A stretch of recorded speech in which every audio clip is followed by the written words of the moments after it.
அபர்ணா மதுரை ரயில் நிலையத்தில் தனது 2 தோழிகளுடன் நின்று கொண்டிருந்தாள். அவள் உடன் பணிபுரியும் தோழியின் திருமணத்தில் கலந்து கொண்டு விட்டு சென்னை நோக்கி கிளம்பிக் கொண்டிருந்தனர் மூவரும். இன்னும் சில நிமிடங்களில் புறப்பட தயாராக நின்று இருந்தது பாண்டியன் எக்ஸ்பிரஸ் ரயில் பயணம். அது அபர்ணாவுக்கு எப்பொழுதுமே திகட்டாத ஒன்று. அதுவும் சென்னலோர பயணம் அவளுக்கு ஆனந்தம். அதனாலேயே ஏசி பெட்டியை தவிர்த்து விடுவாள் அவள். இன்று கூட ஏசி இல்லாத முதல் வகுப்பு பெட்டி. முகம் புன்னகையில் மலர்ந்து போயிருக்க ரயிலில் ஏற தயாரானாள் அவள்.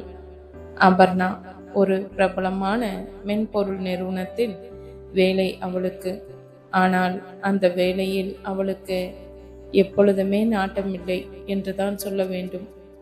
தலைய புடவை, பின்னி முடித்த நீளமான கூந்தல், ஏதாவது ஒரு பூச்சரம், காதோரம் எப்பொழுதும் ஊஞ்சலாடி கொண்டிருக்கும் சின்ன ஜிமிக்கிகள் அல்லது தொங்கட்டான்கள். இதுவே அவளது வழக்கமான அலங்காரம். என்று தலையில் பூ மட்டும் மிஸ்ஸிங். நீயும் உன் டேஸ்டும். எப்பொழுதும் அவளது தோழிகள் அவளை பார்த்து சொல்லும் வார்த்தை இது. இன்னும் திரளொலிபதி மாதிரி புடவையை சுத்திட்டு அலையிறியே என்பார்கள். அவர்களுக்கு பிடித்த நிறைந்த விஷயங்கள் ஏனோ இவளுக்கு பிடிப்பதில்லை. இவளுக்கு பிடித்தவை அவர்களுக்கு பிடிப்பதில்லை. அதுக்கு மேல மாடல் டிசைனா ஒரு சுடிதாரும் மடிச்சு பின்பட்ட துப்பட்டாவும். ஏன் அபர்ணா இப்படி இருக்க? ஜீன்ஸ் டிஷர்ட் இப்படி ஏதாவது ட்ரை பண்ணா என்ன? எனக்கு பிடிச்ச மாதிரி நான் ட்ரெஸ் பண்றேன். இதுல உங்களுக்கு என்ன பிரச்சனை? எனக்கு இதுதான் சௌகரியமா இருக்கு. நீ ஒரு 30 வருஷம் முன்னாடி பிறந்திருக்க வேண்டிய ஆளு. லேட்டா பிறந்துட்ட. சிரிப்பார்கள் அவளை பார்த்து. நான் இப்படிதான், கடைசி வரை இப்படிதான். தனக்குள்ளேயே சிரித்துக் கொள்வாள் அவள். ரயிலில் ஏறினாள் அவள். அவர்களுக்கென ஒதுக்கப்பட்ட 4 பர்த்துகள் கொண்ட அந்த முதல் வகுப்பு கம்பார்ட்மெண்ட். கதவை திறந்து கொண்டு உள்ளே நுழைந்தனர் மூவரும். ஒரு நொடி சரளென விரிந்து இம்மை தட்டி திறந்து அவளை பார்த்த வியப்பில் மூழ்கி கழித்து கிடந்தன அந்த 2 விழிகள். இத்தனை நாட்களாக அவளுக்காகவே தமம் இருக்கும் அந்த 2 விழிகள் அந்த கம்பார்ட்மெண்டில் அப்பர் பர்த்தில் படுத்திருந்தவனின் விழிகள். எத்தனை ஆண்டுகள் ஆகின்றன அவளை பார்த்து. பெரிதாக எந்த மாற்றமும் இல்லாமல் அப்படியே இருக்கிறாள் என்னவள். உள்ளே நுழைந்த நொடியில் கால் கொஞ்சம் தடுக்கி அவள் சற்று தடுமாற திடுக்கிட்டு அவளை தாங்கிக் கொள்பவனை போல் சட்டென எழுந்து அமர்ந்து விட்டான் அவன். பார்த்துடா. அவன் இதழ்கள் தன்னையும் அறியாமல் முணுமுணுத்தன. அவள் அவனை கவனிக்கவில்லைதான். அவள் சமாளித்துக் கொள்ள ஒரு ஆழ்ந்த மூச்சுடன் மறுபடியும் படுத்து கொண்டான் அவன். இப்படிதான் பல வருடங்களாக அவளுக்காகவே துடித்து கொண்டிருக்கிறது அவனது இதயம். கிட்டத்தட்ட 7-8 வருடங்களாக. ரயில் மெல்ல நகர துவங்க கீழே குனிந்து தனது பெட்டியை பர்த்தின் அடியில் தள்ளிவிட்டு முன்னால் விழுந்த சாட்டை பின்னலை அலட்சியமாக பின்னை தூக்கி போட்டு சந்தோஷ சிரிப்புடன் ஜன்னலுக்கு அருகில் சென்று அமர்ந்து வெளியே பார்க்க துவங்கியவளின் ஒவ்வொரு அசைவையும் ரசித்துத்தான் இருந்தான் அவன். உள்ளே வந்தவர்கள் அவனை பெரிதாக கவனிக்கவும் இல்லை, கண்டு கொள்ளவும் இல்லைதான். இன்னமும் அவளது விழிகளும் மேலே நிமிரவில்லைதான். நிமிர்ந்தால் ஒருவேளை அவனை பார்த்தால் என்ன செய்வாளாம்? அவள் அவனை சந்திப்பதை எத்தனை தூரம் விரும்புவாள் என்றே புரியவில்லை அவனுக்கு. வேண்டாம், அது இன்று வேண்டாம் என தோன்றியது அவனுக்கு. இன்னொரு சந்திப்பில் அவள் என்னை பார்க்கட்டும். இன்று முழுவதும் நான் அவளை தூரத்திலிருந்து ரசித்து கொண்டே இருக்க வேண்டும். காலுக்கு அருகில் இருந்த ஷாலை இழுத்து முகம் வரை போத்தி கொண்டான். இப்பொழுது வெளியே தெரிந்தது அவன் கண்கள் கேசமும் மட்டுமே. இதை வைத்து கண்டுபிடித்து விடுவாளா என்ன? அதையும் பார்க்கலாம். அவளும் அவனை அவ்வப்போது பார்த்திருக்க கூடும் தான். டிவியில், பத்திரிகைகளில், சினிமாவில் பிரபலமாகி கொண்டிருக்கும் ஒரு பாடகன் அவன். அதோடு மடமடவென வளர்ந்து கொண்டிருக்கும் ஒரு தொழிலதிபரும் கூட. இந்த 8 வருடங்களில் அவனது வாழ்க்கையில் நடை, உடை, பாவனங்களில், அந்தஸ்தில் என எல்லாவற்றிலும் கிடுகிடு என வளர்ச்சி. நிறையவே மாற்றங்கள். ஆனால் இதயம் மட்டும் எப்பொழுதும் போல் அவளுடையதாகவே இருக்கிறது. 7-8 வருடங்கள் முன்னால் வரை அவனுக்கு வாழ்க்கையில் பெரிய பிடிப்பு என்ற ஒன்றும் இருந்ததே இல்லை. எந்த ஒரு கட்டுப்பாடுக்குள்ளும் சிக்காமல் சுற்றி கொண்டிருந்தவன்தான் அவன். இப்பொழுது வாழ்ந்தே ஆக வேண்டும் என்ற பிடிப்பு வந்ததற்கு காரணம் அவள் மட்டுமே. இந்த வளர்ச்சி முழுதும் அவன் அவள் மீது கொண்ட காதலால் மட்டுமே வந்திருக்கிறது. ஹே, கிளம்பும் போது மதுரை மல்லி வாங்கணும்னு நினைச்சேன், மறந்துட்டேன் பாரு. இங்க அடுத்த ஸ்டேஷன்ல கிடைக்குமா? சட்டென நினைவு வந்தவளாக கேட்டாள் அபர்ணா. அவளுக்கு பூக்கள் என்றால் கொள்ளை பிரியும். சின்ன புன்னகை அவனிடத்தில். அடடா, ஒரு நாள் தலையில பூ வைக்கலன்னா ஒன்றும் ஆகாது. இந்த ராத்திரி நேரத்துல ஸ்டேஷன்ல எல்லாம் பூ கிடைக்காது. சும்மா இரு, அவளை அதட்டினாள் அவள் அருகில் இருந்த தோழி. அவளுக்கு பழுப்பு காட்டி திரும்பி கொண்டாள் அவள். சில நொடி யோசனை அவனிடத்தில். திரும்பி படுத்து கொண்டவன் கைபேசியை அழுத்தி மெலிதாக குரலில் யாருடனோ பேசினான். ரயில் கோடை ரோடு நோக்கி நகர்ந்து கொண்டு இருந்தது. கீழே கலகலவன பேச்சு சத்தம் தொடர்ந்து கொண்டே இருந்தது. மேலே ஒருத்தர் படுத்திருக்கிறார், தூங்குறார் போல. மெதுவா பேசுங்க. அவர்களுக்கு முதுகு காட்டி படுத்திருந்தவனின் காதில் விழுந்தன அபர்ணாவின் வார்த்தைகள். மெல்ல சிரித்து கொண்டான் அவன். உன்னை பார்த்த பிறகு உறக்கம் என்பது எனக்கு கிட்டுமா என்ன? சில நிமிடங்கள் கரைய ரயில் கோடை ரோடு ரயில் நிலையத்தை அடைந்திருக்க அவர்கள் ஜன்னல் அருகில் வந்து நின்றாள் அந்த பெண்மணி. அம்மா, மல்லிகை பூமா, வாங்கிக்கோங்கம்மா. ராத்திரி ஆயிடுச்சு. நீங்க வாங்கிட்டீங்கன்னா நான் அப்படியே வீட்டுக்கு கிளம்பிடுவேன். அபர்ணாவை பார்த்து சொன்ன அந்த பெண்ணின் கையில் 5 முழம் மல்லிகை பூ. வியந்து மகிழ்ந்து போனாள் அபர்ணா. ஹே, மல்லிகை பூ! அப்படியே மொத்த பூவையும் வாங்கி கொண்டாள் அவள். சந்தோஷமலை அவள் இடத்தில். அந்த கப்பார்ட்மெண்டின் கதவு சாத்தி இருக்க சுகமான மல்லிகை மனம் அவன் நாசி தொட்டது. ரயில் நகர ஆரம்பிக்க யாருக்கெல்லாம் பூ வேணும் கேட்டாள் அபர்ணா.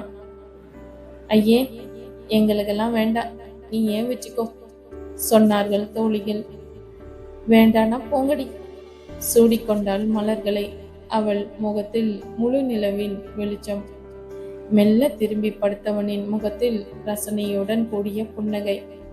அவள் கேட்டதை அவள் கேட்டவுடனே அவள் கையில் கொடுத்துவிட்ட மகிழ்ச்சி. அந்த மல்லிகை சரம் காற்றில் ஆடி அவள் கண்ணம் உரசியது. அவனுக்குள்ளே குளிர் சாரல் அப்பொழுது ஒலித்தது. அவள் கைபேசி. அதை எடுத்து பார்த்தவளின் இதழ்களில் புன்னகை, முகத்தில் வெக்கப்போச்சு. பார்த்திருந்தான் மேலிருந்தவன். அவளை இமைக்க மறந்து பார்த்திருந்தான். எதனால் இந்த வெக்கமாம்? ஓய், யார் அது? உன் ஆளா? அவளது தோழி கேட்க என்று தலையசைத்தவள் அழைப்பை ஏற்றாள். உயிர் துடித்து உடைந்து நொறுங்குவது என்றால் இதுதானா? பேரதிர்ச்சி அலைகள் அவனுக்குள்ளே. சுவாசம் கூட சில நொடிகள் நின்று போனதை போல தோன்றியது அவனுக்கு. இத்தனை நாட்கள் அவளை அவன் பார்த்திராவிட்டாலும் அவள் எங்கே இருக்கிறாள், என்ன செய்து கொண்டிருக்கிறாள் போன்ற எல்லா விவரங்களும் அவனுக்கு அவ்வப்போது வந்து கொண்டுதான் இருக்கின்றன. என்றாலும் இது பற்றி தெரிந்திருக்கவில்லை அவனுக்கு. என்ன இது? யாராம் அவன்? படப்படுத்தது அவன் இதயம்.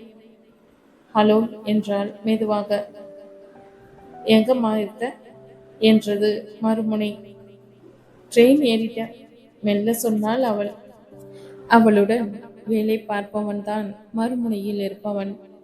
இவளது எண்ணங்களும் அவனது எண்ணங்களும் எப்பொழுதுமே நேரெதிர். அதனால் தானோ என்னவோ அவள் மீது ஒரு ஈர்ப்பு பிறந்தது அவனுக்கு. புன்னகைத்து புன்னகைத்தே மெதுவாக அவளுக்குள்ளும் ஒரு ஈர்ப்பை ஏற்படுத்தினான் அவன்.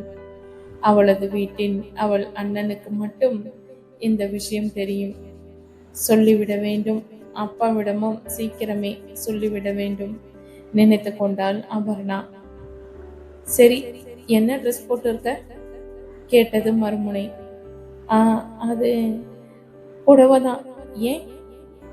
ஏய், சரியான பட்டிக்காடு மாதிரி எப்ப பாரு புடவை. ட்ரெயின்ல போகும்போதாவது ஜீன்ஸ் மாதிரி ஏதாவது போடலாம்ல. மேலே பஸ்ல ஏறினோம்னா என்ன செய்வேன்? அவள் முகம் சட்டென மாற்றம் கொண்டது. இல்ல, எனக்கு இது சௌகரியம்தான் இருக்கும். நான் லோயர் பஸ்ல தான் படுக்க போறேன். அவள் குரல் தடுமாறியது. அவள் அணியும் உடைகள் அவனுக்கு ஏனோ பிடிப்பதே இல்லைதான். அங்கே இருந்த எல்லோருமே அவளையே தான் பார்த்திருந்தனர். மறுமுனையிலிருந்து பதில் வராமல் போக, நான் கொஞ்ச நாளிலே என்ன மாத்திக்கிறேன், வேற மாதிரி ட்ரெஸ் பண்ண ட்ரை பண்றேன் தயக்கம் நிறைந்த குரலில் சொன்னாள் அபர்ணா. யாராம் அவன்? மிரட்டுகிறானா அவளை? ராஸ்கல். கொஞ்சமாக வாடிப்போன அவளது முகம் பார்க்க பார்க்க மேலே இருந்தவனுக்கு சுறுசுறுவென கோபம் ஏறியது. சரி, பத்திரமா வா, வைக்கிறேன். அழைப்பை துண்டித்து விட்டு தோழிகள் இருவரையும் பார்த்தாள் அபர்ணா. ஏன் அபர்ணா, அவனுக்கு இப்படி பயப்படுற கேட்டாள் அவள் தோழி பிரியா. பயப்படலாம் இல்ல, மெதுவாக எழுந்தது அவள் குரல். அபர்ணா, கோவப்படாதே. நான் சொல்றத கொஞ்சம் ரைட்டா புரிஞ்சுக்கோ. இன்னும் கல்யாணமே ஆகல. அதுக்குள்ள நீ எதுக்கு இவ்வளவு அடங்கி போகணும்? என்கிட்ட சொன்னல, எனக்கு பிடிச்ச மாதிரி நான் ட்ரெஸ் பண்றேன், இதுல உங்களுக்கு என்ன பிரச்சனை அப்படின்னு. அதையே அவங்கிட்ட கேட்க வேண்டியது தானே?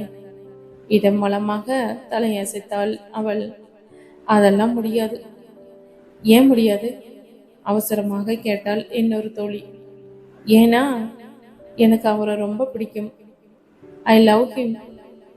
நான் அவர் என்ன சொன்னாலும் கண்டிப்பா கேட்டுப்பேன். அவருக்காக எதை வேணுனாலும் விட்டு கொடுக்கலாம், விட்டு கொடுப்பேன். விரல்களை பார்த்தபடியே சொன்னாள் அவள். நான்சென்ஸ். காதலிக்கிறது என்ன? கல்யாணம் ஆனா கூட உன்னோட சுயத்தை நீ விட்டு கொடுக்க வேண்டிய அவசியம் இல்லை. யாரையும் முழுசா நம்பாத, டிபெண்ட் பண்ணாத. நீ படிச்ச பொண்ணு, வேலை பார்க்குற பொண்ணு, அப்புறம் என்ன? இங்க பாரு பிரியா என்றாள் தோழியை பார்த்து. அவர் ரொம்ப நல்லவர். நான் ஒன்றும் கண்ணை மூடிக்கிட்டு முடிவெடுக்கல. அவர்கிட்ட எந்த கெட்ட பழக்கமும் கிடையாது. அவருக்கும் நான் தான் எல்லாமே. வேற எந்த பொண்ணையும் அவர் நிமிர்ந்து கூட பார்க்க மாட்டார் தெரியுமா? படபடவென தன் அவனுக்கு பரிந்து பேச ஆரம்பித்தாள் அபர்ணா. ரயில் தடுத்து விரைந்து கொண்டு இருந்தது. மேல் பர்த்தில் இருந்தவனின் இதயத்தை போல. எனக்கும் தெரியும்பா, அவன் எனக்கும் நல்ல ஃப்ரெண்டு. அவன் ரொம்ப நல்லவன். ஆனால் அவன்கிட்ட இருக்கிற ஒரே மைனஸ், அவன் தான் நினைச்சதுதான் எப்பவும் நடக்கணும்னு நினைக்கிற டைப். தெளிவாக சொன்னாள் பிரியா. சரி, அவர் நினைச்சதே நடக்கட்டுமே, இப்ப என்ன? அழுத்தமாக சொன்னாள் அபர்ணா. இல்லடா, உனக்கு எப்படி புரிய வைக்கணும்னு தெரியல. நீ நினைக்கிற மாதிரியே அவனும் நினைக்கணும். அப்போதான் லைஃப் நல்லா இருக்கும். இப்படி கண்மூடித்தனமா லவ் பண்ணாத. எல்லாம் நல்லபடியா நடக்கட்டும், அதுதான் என் ஆசையும். பட் ஏதோ ஒரு சூழ்நிலையில இந்த கல்யாணம் நடக்கலனா அப்புறம் என்ன செய்வ? பிரியா தோழியை பார்த்து எகிரியது அபர்ணாவின் குரல். வாய மூடு, ஏதாவது உளராதே. ப்ளீஸ் ப்ளீஸ் அபர்ணா, நான் அவன் மேல கண்மூடித்தனமா பாசம் வைக்காதன்னு தான் சொல்ல வந்தேன். அவ்வளவுதான், வேற எதுவுமே இல்லை. மெல்ல இறங்கியது தோழியின் குரல். பதில் பேசவில்லை அபர்ணா. என் வாழ்க்கையில நான் இது மாதிரி அனுபவப்பட்டு இருக்கேன் அபர்ணா. அப்புறம் அதை விட்டு வெளியே வர ரொம்ப கஷ்டப்பட்டேன். கல்யாணம் நடந்துட்டா கூட ஓகே, பட் அது வரைக்கும் என்ன வேணும்னாலும் நடக்கலாங்கிறது தான் உண்மை. ஒருவேளை உனக்கும் வேற யாருக்குமோ முடிச்சு போட்டு இருந்தா அப்படியெல்லாம் எதுவும் நடக்காது, சட்டென்ன சொல்லிவிட்டு அபர்ணா நிமிர அங்கே மேலே அவளையே இமைக்காமல் பார்த்து கொண்டிருந்த அந்த விழிகளை சந்தித்தன அவள் கண்கள். துரு துருவன தவித்தன அவன் கண்கள். யார் யார் அது?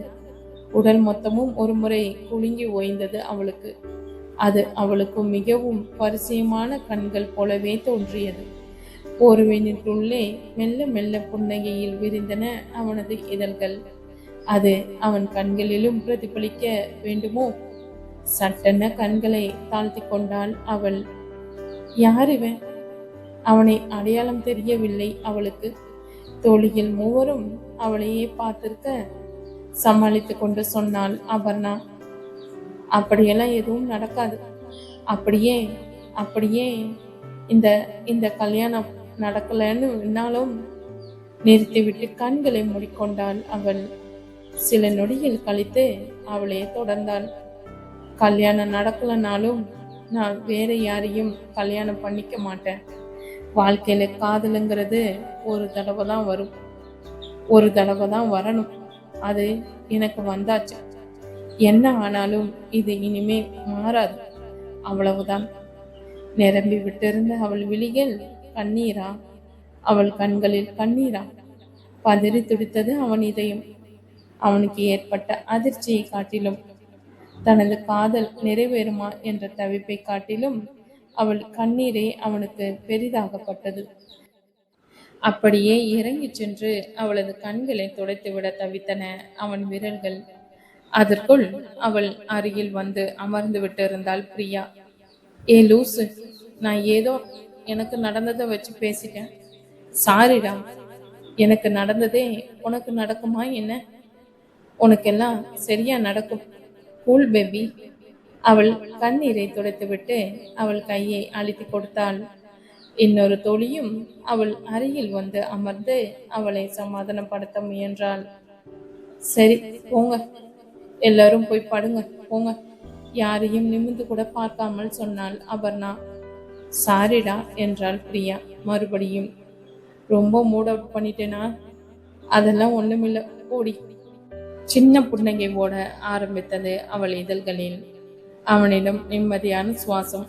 சில நிமிடங்கள் பேசிக்கொண்டு இருந்துவிட்டு எல்லோரும் படுத்துவிட காதில் ஹெட்போனை மாட்டிக்கொண்டு ஜன்னலுக்கு வெளியே பார்க்க ஆரம்பித்தாள் அபர்ணா.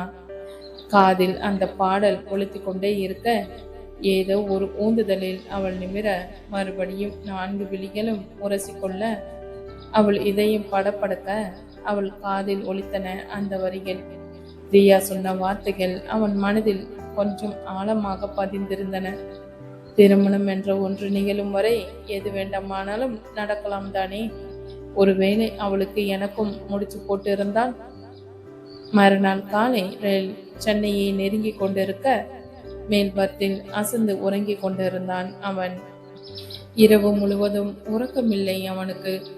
கீழ்பர்த்தில் உறங்கி கொண்டிருந்தவளை விட்டு விழி மூட விருப்பமில்லாதவனாக அவளையே ரசித்திருந்தவன் சில நிமிடங்கள் முன்னால் தான் தன்னையும் அறியாமல் உறக்கத்தை தொட்டிருந்தான். இன்னமும் அவள் அவன் முகத்தை பார்த்திருக்கவில்லை. சில நிமிடங்களில் திடுக்கென விழித்து கொண்டான் அவன். ரயில் நின்று இருந்தது. சென்னையை அடைந்து விட்டோமோ என சட்டென அவன் திரும்பி பார்க்க கீழே அவள் இல்லை. எழுந்து அமர்ந்தவனின் விழிகள் அவளை பரபரவென தேடின. ரயில் சென்னை எக்மோரை தொட்டிருக்க தோழிகளுடன் இறங்கி சென்று விட்டு இருந்தாள் அவள். துடித்து கொண்டிருந்த இதயம் சட்டென காணாமல் போனதை போல் வார்த்தையில் வர்ணிக்க முடியாத ஒரு வெறுமை அவனை சூழ்ந்து கொண்டது. எப்படி இப்படி உறங்கி போனேன்? இனி எப்பொழுது அவளை மறுபடியும் பார்க்க முடியும் என தெரியவில்லையே. நினைக்கும் போதே உள்ளத்தின் அடி ஆழத்தில் பரவியது வலி. தனது பையில் முதுகில் மாட்டிக்கொண்டு மடமடவென ரயிலை விட்டு கீழே இறங்கினான் அவன். விழிகளை இங்கும் அங்கும் அவசரமாக சுழற்றினான். எங்கேயாவது தென்பட்டு விட மாட்டாளா அவள்? இல்லை, கண்ணு கெட்டிய தொலைவு வரை எங்கேயும் இல்லை அவள். அவனது கண்களிலும் உள்ளத்திலும் நிறையவே ஏமாற்றம் பரவியது. மனம் ஆறாமல் பார்வையை சுழற்றியபடியே நடந்தான் அவன். சென்னை மாநகரம், இந்த ஊருக்கு வரமாட்டோமா என்று அவன் ஏங்கிய நாட்கள் நிறைய உண்டு. ஆனால் இப்பொழுது பெரிய நாட்டம் இல்லை. இந்த ஊருக்கு வருவ தென்றல் அது அவளுக்காக மட்டுமே இருக்க வேண்டும் என்று தோன்றும் அவனுக்கு. அவன் இப்பொழுது இருப்பது பெங்களூரில். மதுரையில் ஒரு நண்பனின் வீட்டு விசேஷத்தில் கலந்து கொண்டு விட்டு அந்த பெரிய பத்திரிகை கையில் விருது வழங்கும் விழாவில் பங்கேற்பதற்காக இன்று இங்கே வந்து இறங்கியிருக்கிறான் அவன். சென்ற வருடம் சில திரைப்படங்களில் அவன் பாடிய பாடலுக்காக விருது இது. இப்பொழுதுதான் வளர்ந்து வரும் பாடகன் என்பதால் முகம் எல்லோருக்கும் அத்தனை பரிச்சயம் இல்லைதான். இத்தனை விழாவுக்கு பிறகு சற்று பிரபலமாக கூடும். ஒரு டாக்ஸி எடுத்துக்கொண்டு ஹோட்டலுக்கு செல்ல வேண்டும் யோசித்தபடியே நெடுமடியில் அவன் நடக்க, வணக்கம் சார், கார் கொண்டு வந்திருக்கேன், டாக்டர் சார் அனுப்பினார், உங்களை வேண்டிய இடத்துல இறக்கி விட சொன்னார். ஒரு டிரைவரின் குரல் அவனை நிறுத்தியது. டாக்டர் சார் என்ற வார்த்தை மட்டுமே போதுமானதாக இருந்தது அவனுக்கு. அந்த வண்டியை அனுப்பியது யார் என தெரிந்து கொள்ள நிதானமான குரலில் சொன்னான் அவன். உங்க டாக்டர் சாரோட காரை அவரையே வச்சுக்க சொல்லுங்க, எனக்கு டாக்ஸி பிடித்து போக தெரியும் சொல்லிடுங்க. அவன் நகரம் உட்பட, சார் சார் ப்ளீஸ் சார். டிரைவரின் கெஞ்சலான குரல் அவனை நிறுத்தியது. நீங்க கார்ல ஏறலனா எனக்கு இந்த மாசம் சம்பளம் கிடையாதுன்னு சொல்லிட்டார் சார். நான் பிள்ளை குட்டிக்காரன் சார், ப்ளீஸ். டிரைவரின் முகத்தை பார்க்க பாவமாக இருந்தது அவனுக்கு. இவனை எப்படி மடக்க வேண்டுமென நன்றாக அறிந்தவன் தானே அந்த டாக்டர். கொஞ்சம் சுறுசுறுவனை ஏறதான் செய்தது இவனுக்கு. எரும மாடு. அவன் உதடுகள் தன்னையும் அறியாமல் உச்சரித்தன. அவன் என்னை எரும மாடுன்னு திட்டுனான் வச்சுக்கோ. அவன் கூலாயிட்டான்னு அர்த்தம். டிரைவரிடம் சொல்லிதான் அனுப்பியிருந்தான் அந்த டாக்டர். இதழ்களில் ஓட ஆரம்பித்த புன்னகையை கஷ்டப்பட்டு மறைத்து கொண்டு கேட்டார் டிரைவர். சார் போலாமா சார்? சில நொடிகள் யோசித்தவன் சரி வாங்க என்று நடந்தான். கார் ஹோட்டலை அடைந்திருக்க அதிலிருந்து இறங்கியவன் தனது பர்சில் இருந்து பணத்தை எடுத்து டிரைவரிடம் நீட்டினான். சார் எதுக்கு சார்? உங்களுக்கு இல்ல, உங்க டாக்டர் சாருக்கு கிலோமீட்டர் கணக்கு பார்த்து கொடுத்துருக்கேன். அப்புறம் ஜென்ரலா இந்த மாதிரி டப்பா வண்டி எல்லாம் நான் ஏறுறதில்ல. அடுத்த தடவை ஒரு வேளை எனக்கு வண்டி அனுப்பணும்னு நினைச்சா என் ரேஞ்சுக்கு ஏத்த மாதிரி அனுப்ப சொல்லுங்க அவர்கிட்ட. அந்த மாதிரி கார் இருந்தா வரட்டும் சொல்லிவிட்டு நடந்தவனை வியப்புடன் பார்த்தபடி நின்று இருந்தார் அந்த டிரைவர். ஹோட்டல் அறையை அடைந்து அவன் குளித்து முடித்து வெளியே வந்த நேரத்தில் தட்டப்பட்டது அறை கதவு. அவன் கதவை திறக்க கையில் ஒரு பூங்கொத்துடன் நின்றிருந்தார் அந்த ஹோட்டல் மேனேஜர். அதை அனுப்பியதும் அதே டாக்டர் தான் என்பதும் அவன் அறியாததில்லை. அதை வாங்கி அலட்சியமாக படுக்கையின் மீது எரிந்துவிட்டு உடை மாற்றிக்கொண்டு வந்தவனின் பார்வையில் மறுபடியும் விழுந்தது அந்த பூங்கொத்து. மனம் கேட்கவில்லை. அதை கையில் எடுத்தான் அவன். அதனோடு ஒரு கடிதம் வேறு. இது இவனுக்கு புதிதில்லை. கடந்த சில வருடங்களாகவே நடந்து கொண்டிருக்கும் ஒரு விஷயம்தான் இது. அது எப்படி அறிந்து கொள்வானோ அவன்? இவன் எங்கே இருக்கிறான், என்ன செய்து கொண்டு இருக்கிறான் என்பது எப்பொழுதும் அந்த டாக்டருக்கு தெரியும். வாரம் ஒரு முறையாவது பூங்கொத்து வரும், ஏதாவது ஒரு வாழ்த்தும் வரும், சின்ன சின்ன பரிசுகள் வரும். இவனுடைய கரம் ஒரு முறை அந்த பூங்கொத்தை மெதுவாக வருடியது. அவனை பார்த்தே பல நாட்கள் ஆகின்றனே, பார்த்தால் மட்டும் என்னவாம்? இவன் அவனுடன் பேசிவிடவா போகிறான்? அதனுடன் இருந்த அந்த கடிதத்தை பிரித்தான். டே, உனக்கு அனுப்பின இந்த பூ gift எல்லாம் ஒரு பொண்ணுக்கு அனுப்பியிருந்தேன்னு வை, இந்நேரம் பொண்டாட்டி 2 3 புள்ள குட்டின்னு செட்டில் ஆகியிருப்பேன். என் தலையெழுத்து. உனக்கு பொக்கே அனுப்பியே எனக்கு வயசாயிட்டு இருக்கு. கொஞ்சமாவது சிரிடா. கிறுக்கலான அவனது கையெழுத்தின் கடிதம். கடிதத்தை படித்தவனின் இதழ்கள் அழகான சிரிப்பில் மலர்ந்து விரிந்தன.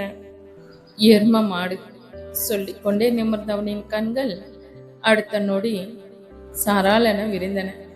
அவன் கண்கள் எதிரில் இருந்த கண்ணாடியில் பதிந்திருந்த அது தெரிந்தது. அந்த முகம் அறக்கதவில் சாய்ந்து நின்றிருந்தவனின் முகம்.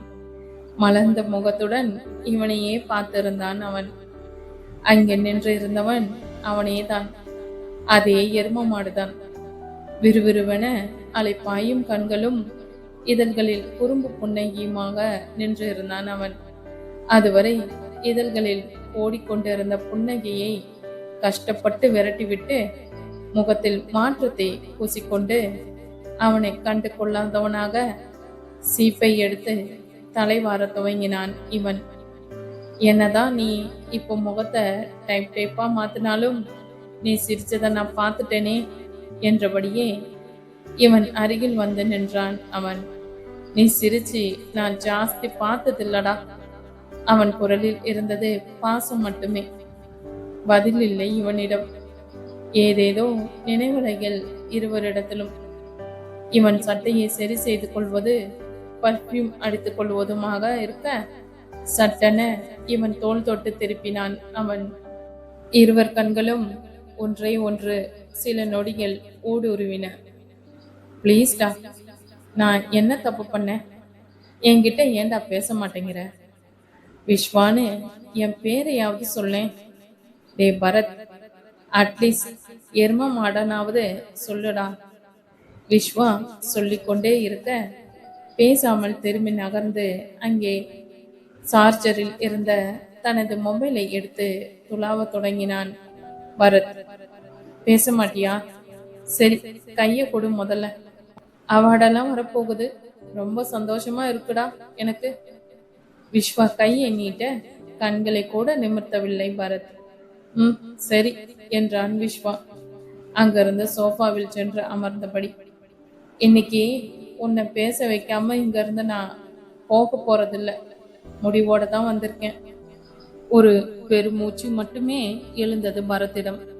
இது பல வருடம் மௌனம். இதெல்லாம் அத்தனை சுலபமாக கலையாது. சோஃபாவில் நன்றாக சாய்ந்து அமர்ந்தபடி மெல்ல சொன்னான் விஸ்வா. அபர்ணா. சராலென நிமிர்ந்தான் பரத். என்னடா அப்படி பாக்குற? அவன் முகத்தை பார்த்தபடியே ரகசிய புன்னகையுடன் விஸ்வா கேட்க தனது முகத்தில் பரவிய தவிப்பின் ரேகைகளை மறைக்க நிறையவே சிரமப்பட்டு கொண்டிருந்தான் பரத். இவனுக்கு அபர்ணாவை எப்படி தெரியும்? கேள்வி பிறந்தது அவனுக்குள். இவனுக்கு எப்படிதான் அபர்ணாவை தெரியும்னு யோசிக்கிறியா? உன்னை விட எனக்கு அபர்ணாவை நிறையவே தெரியும். பகீர் என்றதும் வரத்துக்கு நேற்று ரயிலில் அவளுடன் போனில் பேசியது இவன்தானோ? இறைவா, பாத்தியா? உடனே நிறைய கணக்கு போடுற பாத்தியா? நீ நினைக்கிற மாதிரி க்ளோஸ் இல்ல நாங்க 2 பேரும். இது வேற. அடுத்த நொடியில் அவன் கண்களில் பரவிய நிம்மதியின் ரேகைகள் விஸ்வாவின் இதழ்களில் சிரிப்பை விதைத்தன. 2-3 நாள் முன்னாடி உன் ஃப்ரெண்டு ஒருத்தன் சிக்கினான். நான் சாதாரணமா அவன் வாயை கிண்டிட்டு இருந்தேன். அப்போ திடீர்னு உன்னோட பிளாஷ்பேக் எல்லாம் வெளியே வர ஆரம்பிச்சது. சரி, பொண்ணு யாருன்னு விசாரிச்சா நம்ம அபர்ணா. அப்பதான் புரிஞ்சது நீ நம்ம கிட்ட வசமா மாட்டி இருக்கன்னு.